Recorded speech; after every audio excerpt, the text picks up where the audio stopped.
Olá, sejam bem-vindos a mais esta live. E hoje é uma honra estarmos aqui com o professor Sérgio Inácio, que vai contribuir com conteúdo aí de altíssimo nível. Obrigada, professora Sandra, por estar aqui também, né, nos prestigiando. E aí, Sérgio, você pode se apresentar um pouquinho e aí depois a gente começa o nosso bate-papo, porque na verdade é mais um bate-papo aqui, né, que a gente vai trazer esse tema tão importante aí para a sociedade. Primeiro, né, obrigado, Renata, pelo convite. Saiba que é uma honra poder estar aqui. Primeiro, uma honra de participar dessa comunidade, né, que você cria, que você desenvolve. E segundo, é uma honra, né, encontrar com você, né? Nós somos colegas de profissão há muito tempo. A Sandra também, né, colega de profissão há muito tempo. Então, para mim, sabe, é um prazer, uma honra enorme poder estar aqui, contribuir e falar de uma coisa que, né, falar de marketing é muito gostoso, é muito prazeroso. Bom, para aqueles que não me conhecem, né, então eu sou o professor Sérgio Inácio, sou marketólogo. Eu sou formado em administração de empresas, eu tenho duas pós-graduações lato sensu, uma em administração e administração mercadológica, sou mestre, doutor e pós-doutor em História da Ciência, no qual eu estudei a História do Marketing, sou professor há mais de 20 anos, também tenho experiência, né, em empresas que não são da área de educação. Nesta minha área de docência, eu sou professor de graduação, já fui professor de mestrado, professor de MBA, sou autor de alguns livros de marketing, né? E no final do ano, eu tenho 8 livros publicados de marketing. No final do ano, eu publiquei o último livro, né? Que é o nosso assunto de hoje, que é o Isso. Desmistificando o Neuromarketing, no qual eu... Neuromarketing é uma área que eu pesquiso desde 2005, quando eu tive contato pela primeira vez com esta área de conhecimento dentro do marketing. E de 2005 para cá, eu sempre pesquisei e em todas as palestras, né, as pessoas comentavam: poxa, você podia escrever um livro, né? Você podia, o seu conteúdo é muito interessante, é muito bacana. Então, aproveitei, né? Eu já vinha há uns 2 anos desenvolvendo esse livro, trabalhando na formatação, do que eu ia dizer, o que eu ia falar. E aí aproveitei, né, a pandemia, e aí eu fiz um full time, né, 24 horas por dia, acabei terminando ele, então ele acabou de sair agora no final do ano passado. Esse é um pouquinho do Sérgio, né? Um pouquinho de quem que é o Sérgio. Tem um site, tem um blog, enfim, tem alguns artigos acadêmicos publicados. Esse é um pouquinho do Sérgio. Gente, a gente percebe aí, né, que o Sérgio realmente tem uma contribuição enorme para o nosso segmento da educação. No entanto, o Sérgio é uma pessoa simples, humilde. Eu lembro que nos corredores da Universidade Anhembi Morumbi, né, os alunos, os estudantes, né, quando o Sérgio ia dar alguma palestra, enfim, né, ai, professor, é o Sérgio que vai lecionar, é o Sérgio que vai dar palestra, a gente pode participar, né? Claro, né? Então, assim, o Sérgio é muito querido no universo acadêmico. Por quê? Por conta dessa contribuição que ele traz, né? Não só na questão de conteúdo, que realmente, conhecimento, enfim, e também pela pessoa que você é. Então, muito Obrigado. obrigada, né? Eu estou muito honrada mesmo de você participar aí da nossa comunidade, que, como você disse, a gente está co-criando. Então, nós estamos aí com um grupo de professores VIP, né? Na nossa área de educação, para a nossa entrada no digital. E aí eu gostaria que você trouxesse esse assunto aí hoje, né, de neuromarketing, para você trabalhar um pouquinho, para conceituar o que é o neuromarketing, e também depois a gente trabalhar um pouquinho como é que a gente aplica essas estratégias de neuromarketing para o nosso nicho de professores. Tá bom? Então, a palavra é Maravilha. sua aí. Então vamos, né? Como eu gosto de brincar, vamos desmistificar o neuromarketing. Quando nós falamos no ato de desmistificar, que era o objetivo, né?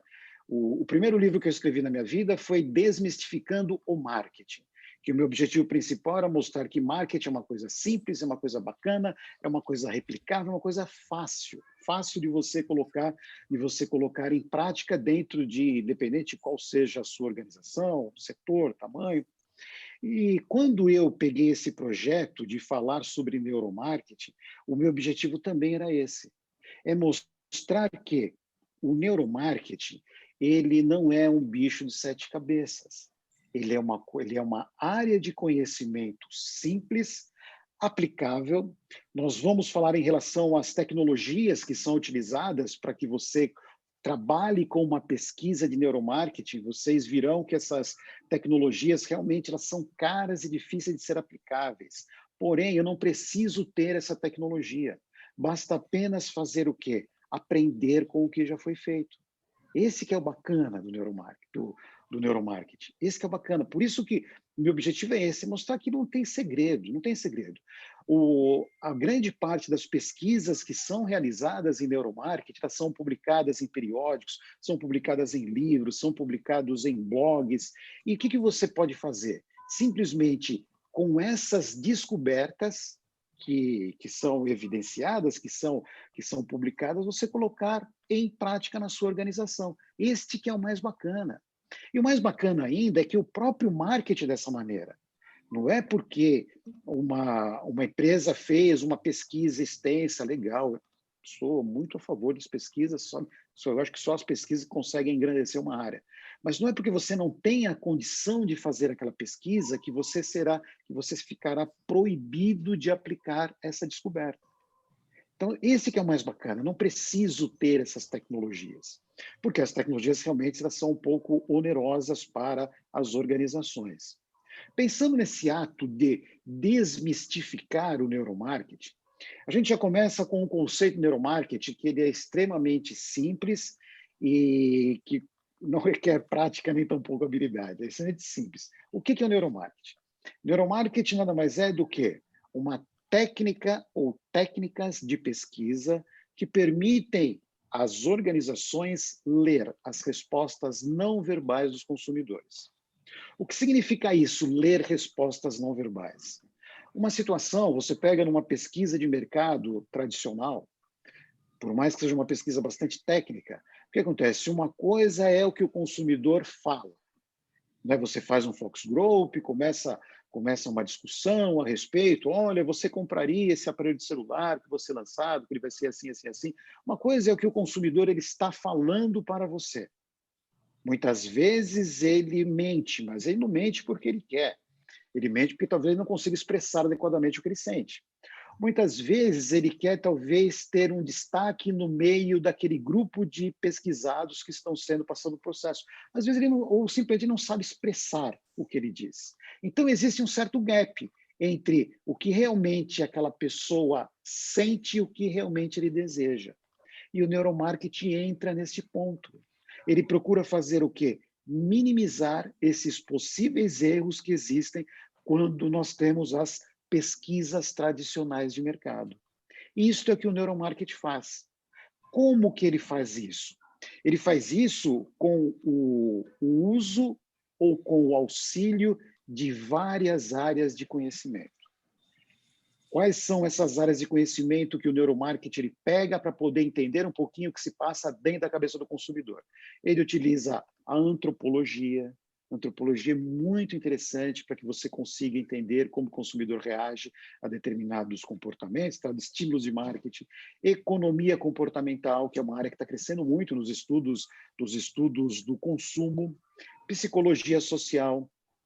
Biologia, entender, né, qual que é o funcionamento do corpo humano para poder ter essa compreensão de como que ele processa entre bases químicas e físicas os estímulos do mercado, a economia tradicional e, principalmente, as neurociências. Por quê? As neurociências você vai entender o funcionamento do cérebro. Entendendo o funcionamento do cérebro, porque nós vamos compreender basicamente o seguinte: como que este consumidor ele recebe um estímulo, processa este estímulo e toma uma decisão. Então, o que acontece? Normalmente, neste processo, este consumidor ele faz o quê? ele recebe os estímulos do ambiente por meio dos seus 5 sentidos, que ele vai captando toda aquela informação, visão, audição, tato, paladar, olfato, recebe esses estímulos, processa estas informações numa base físicas e químicas e vai tomar uma decisão. Em nosso caso de marketing, são decisões em relação ao quê? Compra de um produto, se eu vou prestar atenção à mensagem publicitária, se eu vou perceber uma modificação em embalagem. Então, este é o neuromarketing. O neuromarketing é isso, é uma área de conhecimento dentro do marketing que nos permite ter inúmeros insights para saber como que esse consumidor processa estas informações e toma determinadas decisões. Por isso que ele não é o que eu acho mais interessante, toda vez eu estudo, né, eu continuo estudando neuromarketing, sou muito apaixonado por neuromarketing, e o mais interessante que eu vejo nessas descobertas é que em muitas das situações ele simplesmente está fazendo o quê? Validando preceitos que nós já conhecíamos, que nós já sabíamos, que nós já vimos. Nós que estudamos comunicação, publicidade, marketing, nós sempre tivemos algumas regras de ouro em relação à comunicação. E essas regras de ouro, elas eram provadas por pesquisas quantitativas, por pesquisas de observação. Hoje não. Hoje elas são provadas por pesquisas como que eu poderia dizer, com uma acuracidade muito maior. Por quê? Porque literalmente estamos conseguindo ler dentro da mente do consumidor, ou lendo o seu cérebro, como que ele está interpretando esses estímulos, ou lendo talvez a pressão sanguínea, verificando se aumenta a pressão sanguínea ou não, verificando se talvez a temperatura da pele dessa pessoa ela está sendo alterada, os micromovimentos faciais. Então, sabe, a maravilha do neuromarketing é exatamente isso. Primeiro que ele dá N insights para nós. E o que eu acho mais bacana ainda, e que eu sempre reconheço a genialidade de teóricos antigos, antes de nós. Porque eles tiveram todos esses insights sem nenhuma tecnologia. E hoje as tecnologias estão o quê? Estão validando todos esses preceitos que foram criados. Por isso que, né, inclusive até no meu livro, o primeiro parágrafo da introdução que eu faço é tirar o chapéu a todos esses gênios do marketing que existiram, né, que sem tecnologia nenhuma eles tiveram, sabe, insights que as tecnologias hoje estão provando, evidentemente, ou de uma maneira mais eficaz daquilo que eles provaram. Enfim, o neuromarketing é isso, é uma técnica de pesquisa que nos auxilia a isso.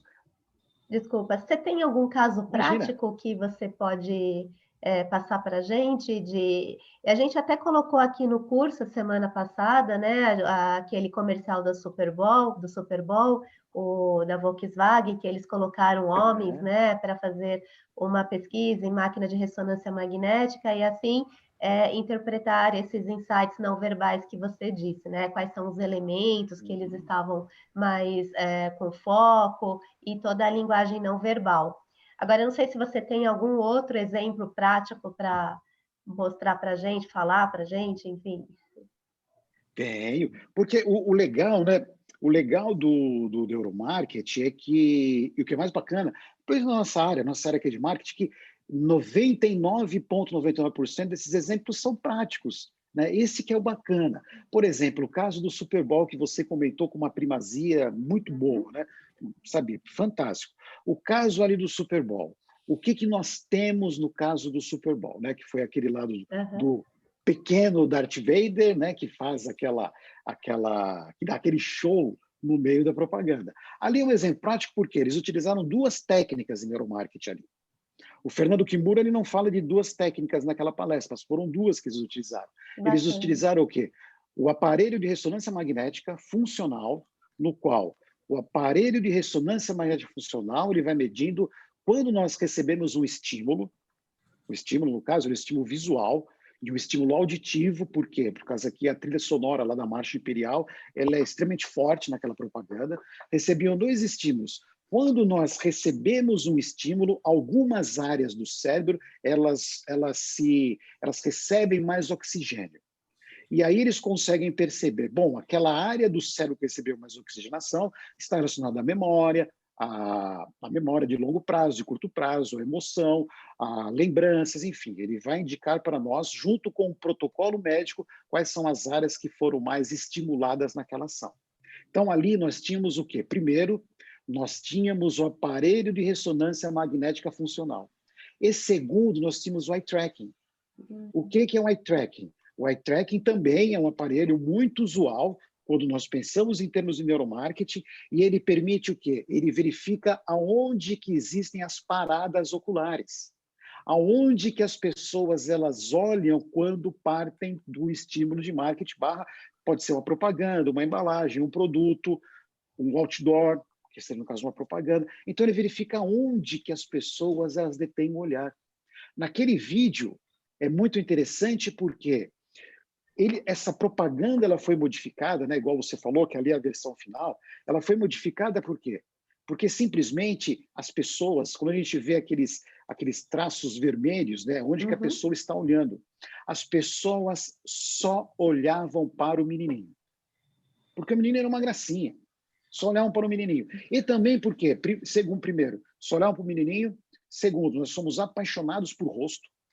Isso é uma herança biológica que nós temos da época das savanas. Por quê? Na época da savana nós estávamos em perigo constante. Então, se eu estava na savana caçando, eu estava em sensação de perigo, o que eu procurava? Segurança. O que representava segurança? O rosto humano, o rosto de um par, o rosto de um igual ao meu. Então, todas as propagandas nós colocamos rosto, a gente vê experimentos em eye tracking, você coloca rosto, as pessoas ficam vidradas no rosto. E criança por quê? Porque criança ela vem já com um pacote de várias características que não representam perigo para nós. Você pega bebê, o cabelinho dele é fininho, a testa é grande, para quê? Para valorizar os olhos são grandes, o nariz é pequenininho, boquinha é pequenininha, é desproporcional para o quê? Para valorizar o rosto, então a cabeça é maior que o corpo, e ele é bracinho fofinho. Isso são códigos que representam para nós não perigo. Então eu posso ficar tranquilo e até querer dar um abracinho naquela fofurucho que é o bebê. Então, quando naquela aparece a criança, as pessoas só ficam vidradas na criança. E a primeira versão da propaganda acontecia isso. As pessoas só olhavam para a propaganda e não olhavam para o carro. Aí eles fizeram o exame, o espelho de neuromarketing, e aí o que eles fizeram? Eles foram brilhantes. Duas modificações importantes naquela propaganda, para valorizar a marca. Primeira propaganda, primeira alteração, o carro aparece sozinho entrando na garagem. Aí a gente consegue ver que as pessoas olham o logo da Volkswagen, do Volkswagen do Passat, né, na frente do carro. Segundo, eles pegaram a câmera e colocaram de dentro do carro. Quando a câmera está de dentro do carro, eu estou vendo o painel. E aí o painel eu vejo o volante do carro e vejo o logo. Então eles conseguiram o intento dele. Mas se vocês olharem de novo aquela propaganda, vocês podem ver que o olhar das pessoas focam no logo do volante e ele olha para fora para achar o menininho de novo. Então, quer dizer, foi parcialmente eficaz. Mas eles fizeram a grande sacada. A grande sacada é o quê? O menininho que fica de frente com o carro tentando dominá-lo. Aí ele mexe com as mãos assim. Por quê? O neuromarketing mostra e o eye tracking também mostra. Eu fixo no rosto da pessoa. Porém, se a pessoa estiver olhando para alguma coisa, o que eu faço? Eu olho para a pessoa e olho para onde a pessoa está olhando. Então, aí que foi a grande sacada deles. Porque o menininho fica de frente com o automóvel e fica apontando para o carro. Aí, se a gente olha ali no eye tracking, a gente consegue perceber isso, que as pessoas olham para o menininho e automaticamente olham para onde que ele está indicando. Esse é um exemplo prático, né? O exemplo prático que você mencionou, né? Como eu disse, mencionou muito bem, fez uma descrição da propaganda de uma maneira soberba. Nós temos também um outro experimento de eye tracking, porque pensando em tecnologia, nós temos o aparelho de ressonância magnética funcional, que é esse que aparece no estudo do caso que você falou. Ele é um dos mais caros que existem, porque ele requer, né, uma instrumentalização muito grande, ele requer protocolos médicos para que você interprete o que aconteceu. O eye tracking, que também foi utilizado ali, nós temos o aparelho de eletrocefalograma, que ele também parte do mesmo princípio Já do volto. ressonância magnética. Só que ele é o quê? Ele é mais barato, e ele vai medir o quê? Ele é mais barato e é mais tranquilo para que você consiga trabalhar com ele. Mas tranquilo de qual forma? Porque você vai vestir uma touca cheio de eletrodos e ele vai medir o quê? Ele vai medir quando nós recebemos o estímulo, os nossos neurônios entram em ação. E a ligação, as sinapses de um neurônio para outro é por meio de uma carga elétrica. Então, é isso que eles acabam medindo. E mais interessante ainda, eles costumam fazer o quê? Eles usam o aparelho do eletrocefalograma juntamente com o eye tracking. Por quê? Eles procuram medir de qual maneira? Eles procuram medir o quê? Onde que a pessoa está olhando, qual é o ponto da propaganda que ela está olhando e, ao mesmo tempo, qual o sentimento que ela tem. Porque uma coisa é a pessoa olhar. Agora ela está olhando por quê? Porque ela gostou, porque talvez ela ficou espantada, porque ela sentiu uma ojeriza, porque ela não entendeu. Então, quando a gente junta as duas propagandas, as duas tecnologias, aí nós temos uma percepção muito mais assertiva. Tem um caso muito interessante que a Nielsen, ela trabalhou dentro desse projeto, né, porque eu fui lá no laboratório da Nielsen, eu fiquei um dia lá vendo com eles como é que funcionava o trabalho deles, né, e a pesquisadora estava mostrando que eles fizeram um trabalho para uma instituição de caridade nos Estados Unidos, por isso que eles puderam contar esse caso. A instituição de caridade era mais ou menos o seguinte, era para doação e adoção de cachorros. Então, nós tínhamos aquela situação que aparecia um cachorrinho, parece aquela programa da Crefisa que a gente vê por aí, que a gente assiste. Aparecia um cachorrinho, o cachorrinho ia lá, brincava na tela, como se estivesse brincando com a pessoa, aparecia o logo da instituição, o HTTP, o endereço eletrônico para fazer a doação, e depois saiu o logo e o cachorro ficava brincando. Aí, de novo, eles fizeram a pesquisa e repararam o seguinte, olha, as pessoas só olham para o cachorro e elas não prestam atenção no logo. Aí minha pergunta, será que se eu perguntasse para o consumidor isso, ele sabia responder? Provavelmente não. Isso que são as respostas não verbais. Aí eles mudaram de qual maneira? Entra o cachorrinho, brinca, ou estiver brincando com a câmera com a gente, sai o cachorrinho, entra o logo da empresa, mostra o logo da empresa, sai o logo e aparece o cachorrinho. Perfeito.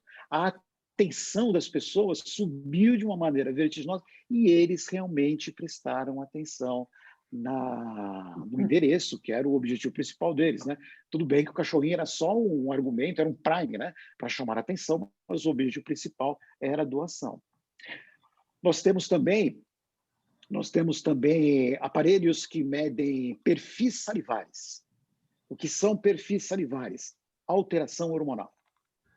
Então, por exemplo, eu vou fazer uma pesquisa de neuromarketing, aí eu tenho lá as pessoas, né, as pessoas que vão ser pesquisadas, e antes das pessoas entrarem no ambiente de pesquisa, eles pegam um cotonete, tiram um pouquinho da saliva e guardam num tubinho de ensaio. Aí a pessoa entra no ambiente de pesquisa. Qual que é o ambiente? Eu posso mostrar uma propaganda, uma embalagem, um supermercado, né, um protótipo do supermercado, produtos. E quando a pessoa sai, o que ela faz? Você tira de novo um pouquinho da saliva. E aí você faz o antes e o depois. Quais foram as alterações hormonais que existiram? Baseado nesses hormônios, a gente sabe que tipo de sentimento que a pessoa, que tipo de prazer, se é que houve prazer, que a pessoa teve dentro deste processo. Olha que bacana. Nós temos também... E é o contraste, né, interessante. Sérgio? Aí você entra nos estímulos, né, que a gente trabalha, e o contraste, o antes e o depois. E aí você falou também da atenção, né? A gente trabalha também as neurométricas. Então, né, por conta de tudo isso, todos esses estímulos, é que a gente tem que trabalhar atenção, memória e emoção. Por quê? Porque senão não resolve, né? Se você não tiver memória da marca, não adianta você fazer toda aquela propaganda para ganhar, né, em Cannes ou, né, em qualquer outro festival e não tiver memória de marca. Então, a gente sempre fala isso, né? Inclusive, quando eu brifava as agências lá no banco, eles me apresentavam aquelas campanhas, enfim, tal, né? Eu falei, tá, e aí, vai resolver? Né? Vai apresentar a Uhum. marca do Banco Santander? Né? Os consumidores, eles vão reter marca? Porque senão não adianta, né? E tem que entender, tem que ser uma campanha que realmente faça sentido e que a audiência ela se identifique, né? Então, tudo isso, todos esses insights aí são realmente bem trabalhados para que ocorra a emoção também, né? Então, a gente trabalha muito por meio de storytelling, para você, a Sim. música, a trilha sonora, como você disse, ou seja, vários estímulos para que você consiga aí ter a retenção da marca, né? Sem dúvida, porque como que eu consigo fazer com que o consumidor ele preste atenção na minha mensagem publicitária, na minha propaganda, na minha embalagem, Isso, no meu produto? Como que eu faço isso? Eu tenho que conhecer esse consumidor. E tenho que conhecer esse consumidor e conhecer principalmente os processos decisórios desse isso, consumidor. Porque nós somos, né, de uma linhagem em termos de marketing que nós sempre acreditamos que os consumidores agiam de maneira lógica e racional, que os consumidores sempre agiam em termos processuais. O que é o processual? O ciclo de compra do consumidor, reconhecimento do problema, busca de informação, avaliação das alternativas, decisão de compra e comportamento pós-compra. Que é válido, é extremamente válido, extremamente válido. Porém, estas abordagens, elas estão sempre tentando convencer o consumidor.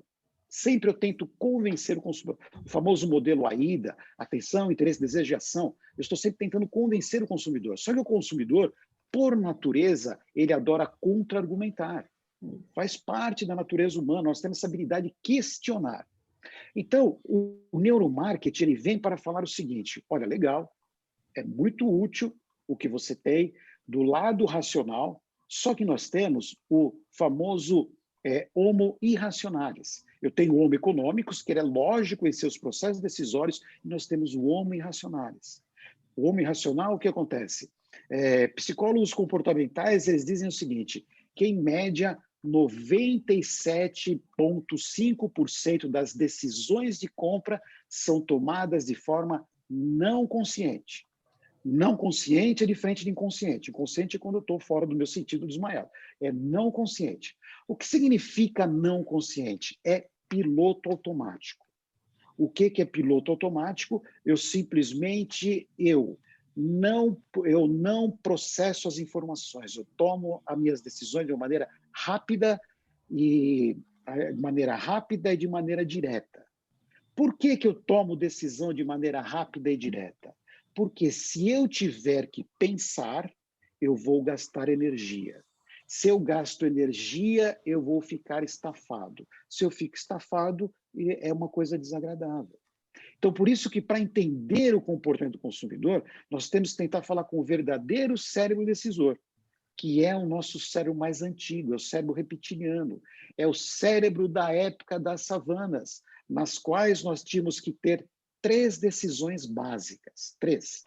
Era lutar, fugir ou congelar.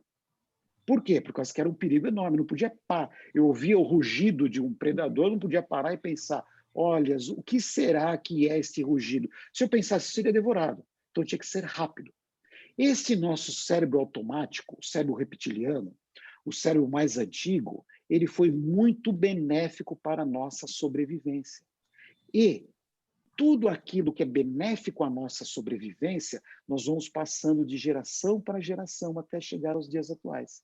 E entendi. o nosso cérebro, então nós mantemos nesses comportamentos. E o nosso cérebro, ele tem três camadas básicas, pensando biologicamente. Nós Uhum, temos nosso cérebro mais antigo, que é o cérebro uhum, reptiliano, que é aquele que está uhum, ligado a todos os nossos desejos mais primitivos, o cérebro mais antigo, o cérebro do meio, né, uma camada do meio, que é aquela parte da emoção, e a camada mais recente, que é aquela camada que está relacionada à razão, à parte lógica. Então, o que nós costumamos fazer? Se eu usar a parte lógica, eu consumo energia. E eu não quero consumir energia, porque senão eu fico, né, meio desgastado nesse processo. Então, nós utilizamos o quê? O nosso cérebro automático. Para explicar, não é para encaixar, porque existe muita briga, sabe? Olha, realmente existe esse cérebro, entendi. realmente existe esse modelo. Aí o Kahneman, O Kahneman, no seu livro, o famoso livro Rápido e Devagar, ele descreveu um modelo que ele não quer explicar, ele quer acabar com a discussão. Então ele fala assim, ó, use o meu modelo, que é o sistema 1 e o sistema 2. O sistema 1 ele é rápido e automático. O sistema 2 ele é vagaroso, ele é mais devagar, mas ele é lógico. Então, o Entendi. nosso objetivo principal... Mas tem um detalhe, eu vou utilizar lá 97% das situações o cérebro 1, sistema 1. Rápido e direto, e automático. O reptiliano de antigo.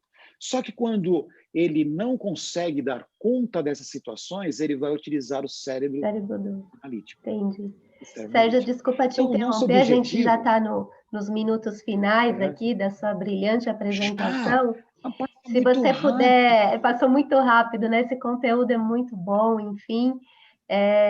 Se você puder falar uma palavra final, eu agradeço. Agradeço a Sandra e teve uma outra convidada que entrou agora, é a Aline, né? A Aline que está aqui com a gente aqui também. Muito obrigada, Aline. Uma palavra final aí para a gente encerrar, eu te agradeço, viu? Por conta do tempo mesmo. Imagina, imagina. Uma palavra final que eu poderia dizer em relação a todo esse processo nosso é que o neuromarketing ele é um mapa que nos ajuda a compreender todos esses processos decisórios. E quanto mais você conhecer a respeito do nosso cérebro mais antigo, nosso cérebro mais reptiliano, como que ele processa a informação, por exemplo, você falou do storytelling. O storytelling é muito bom porque ele trabalha com a nossa empatia, nossa habilidade de se colocar no lugar dos outros. Quanto mais você conseguir tornar a sua mensagem concreta, melhor possível, porque ajuda esse consumidor no processo decisório. Então, quanto mais você conseguir trabalhar com uma mensagem fluente, uma mensagem que ela consiga ser mais fácil de ser assimilada, melhor possível. Como você consegue isso? Conhecendo o comportamento do consumidor. E o neuromarketing, como eu disse, é uma excelente ferramenta para isso. Maravilha, Sérgio, muito obrigada. Agradeço imensamente aí a sua participação. Nós, professores, a gente vamos ter muitos insights aí do que você falou para o nosso curso online, para que a gente consiga trabalhar atenção, memória e emoção no nosso conteúdo e assim levar esse propósito adiante para a sociedade. Muito Só mais obrigada. uma coisinha muito rápida. Claro. Atenção, memória e emoção.